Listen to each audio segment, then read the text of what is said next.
Shocking, Vina Morales might go to jail. Read on to find out why. Vina Morales might face jail time for allegedly trying to start a fight with Avi Siwa at a bar in BGC on December 4, 2016. Model, Avi Siwa, has reportedly filed cases against Vina Morales for some unflattering remarks she said about her. The two reportedly had a heated argument at a bar while they were both out with friends. According to Siwa, it was Morales who started the altercation. According to TNP, Avi recalled that it all started when Morales commented from another table haha. It seems Morales was only getting started with that remark. The singer-actress apparently went on to do hand gestures around her tummy, a move that supposedly entertained her friends and enraged Avi. Avi tried to ignore Morales, but the latter still wasn't satisfied. She then proceeded to challenge Siwa to a fight and made more insulting comments about the amount of child support she was receiving from her former partner. Morales was referring to Cedric Lee and his daughter, Sina. Fans might remember that Morales is currently dating Siwa's ex, Mark Lambert, who is also the father of Siwa's first child.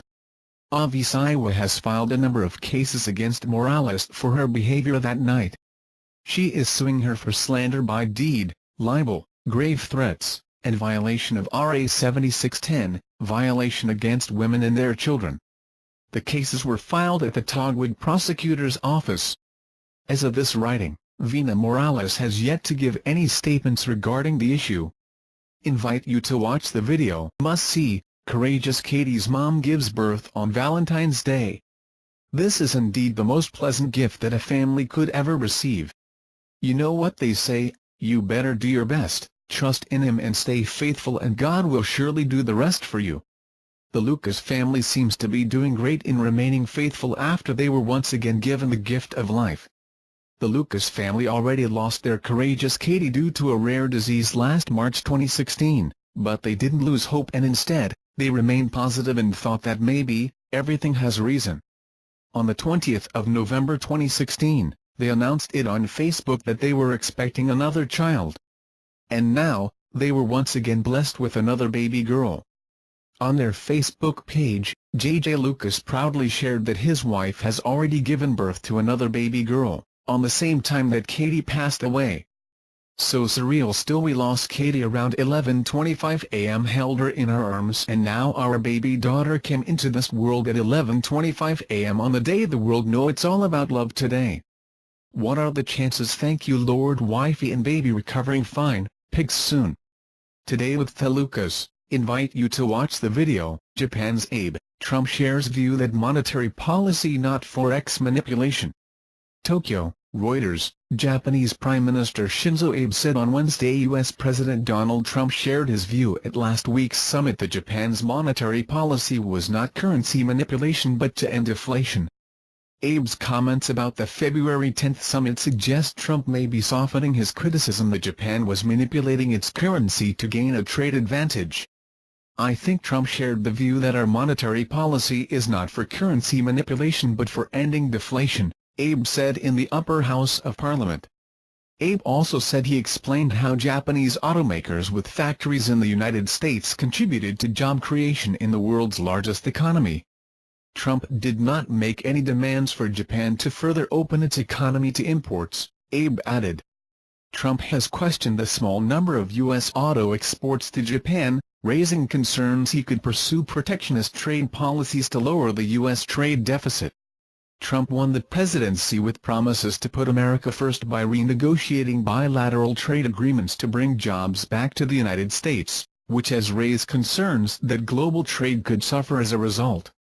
However, when Abe visited the United States last week, his summit meeting with Trump proceeded in a fairly cooperative manner.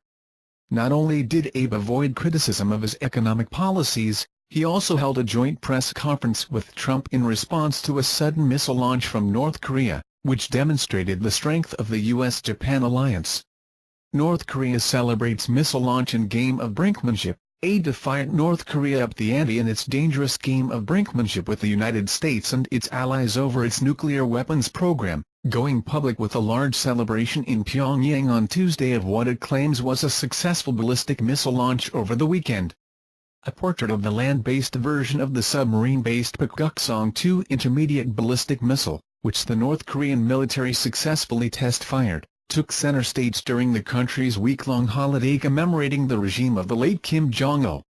Warnings from the Trump administration and a harsh UN resolution against the test do not seem to be constraining the totalitarian regime of Kim Jong-un, Kim Jong-il's 33-year-old son, whose provocative behavior was not limited to his nuclear programs. The festivities coincided with news that Kim Jong-un's eldest brother, Kim Jong-nam, died under suspicious circumstances in Malaysia. Kim Jong-nam, the estranged half-brother of the North Korean leader believed to be under the protection of China, was reportedly attacked by two women at the international airport in Kuala Lumpur, although details were uncertain. South Korean news outlets reported that his attackers, who were still at large, may have been North Korean agents. Initially seen as the heir apparent to Kim Jong-il, Kim Jong-nam was estranged from the family after attempting to sneak into Japan on a fake Dominican Republic passport in 2001. He had been living in exile in Southeast Asia at the time of his death.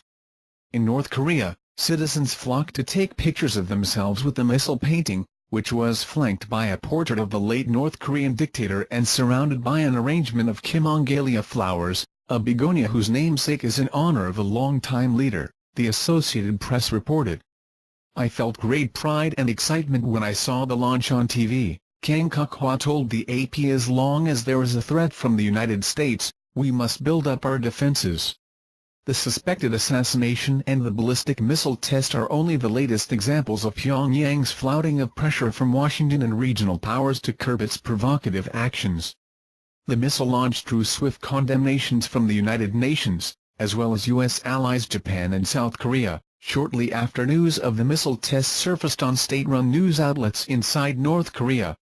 The test, which flew directly in the face of international mandates restricting weapons development by North Korea, triggered an emergency meeting Monday of the UN Security Council. "We call on all members of the Security Council to use every available resource to make it clear to the North Korean regime, and its enablers, that these launches are unacceptable," Nikki Haley, U.S. Ambassador to the United Nations, said in a statement shortly after the emergency session. "It is time to hold North Korea accountable. Not with our words, but with our actions." North Korean diplomats fired back Tuesday, saying the international community had no right to dictate how Pyongyang sets its national security priorities.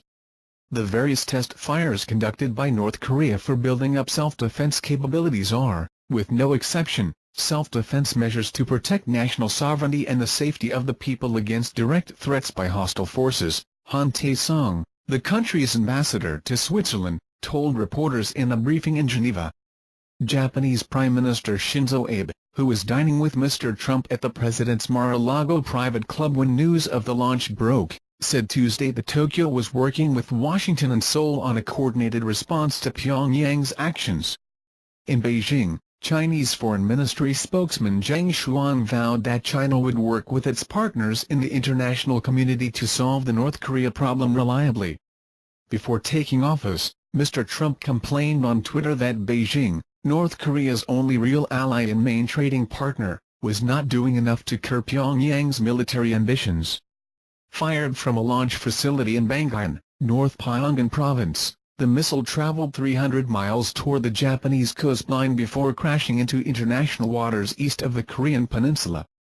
The weapons facility in Banggan was also the location for a series of test launches of the Musudan intercontinental ballistic missile in October, all of which failed. Both missiles are reportedly capable of delivering nuclear warheads.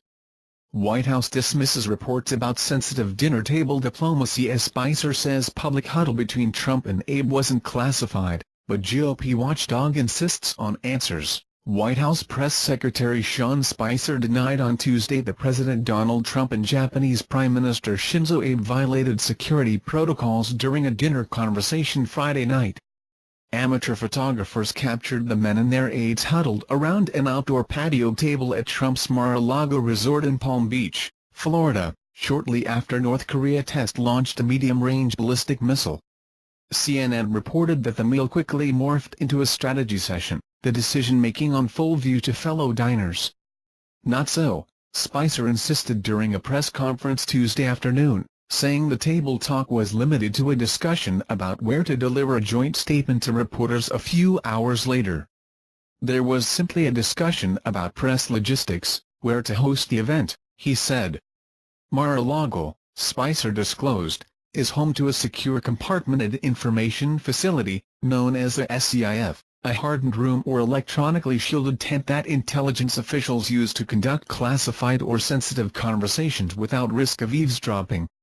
People without security clearances are not permitted to enter SCIFs, nor are smartphones, cameras, recording equipment and other electronic devices.